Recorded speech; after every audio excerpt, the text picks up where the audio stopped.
Fare in fretta, non c'è più tempo da perdere. È il diktat lanciato dal capo della Protezione Civile italiana, Franco Gabrielli, e contenuto in un documento interno al Dipartimento Provinciale sul centro storico di Agrigento. Gabrielli nella nota chiede l'immediata conclusione delle fasi di indagini, monitoraggio e di studio a carico dei tecnici della Regione e la realizzazione del piano di fuga.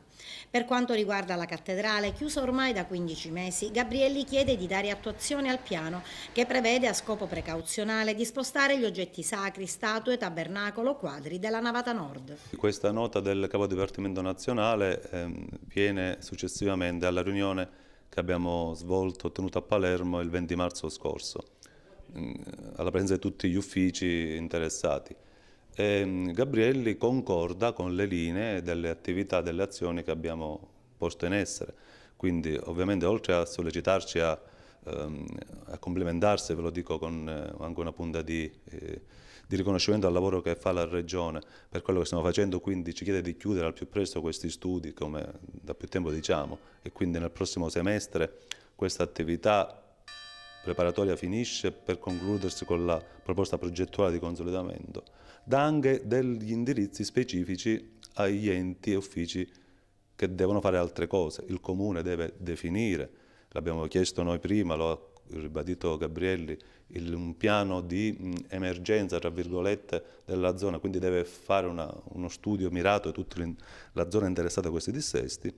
E, altra cosa molto importante, la sovrintendenza è stata individuata come l'ufficio che deve redigere il progetto per la rimozione degli arredi sacri, dei monumenti, per la salvaguardia anche di questi beni monumentali che sono patrimonio dell'umanità. E intanto la Protezione Civile sta effettuando altri tipi di controllo in merito al dissesto idrogeologico? Sì, la nostra attenzione ovviamente non può fermarsi soltanto sulla collina Duomo di Agrigento.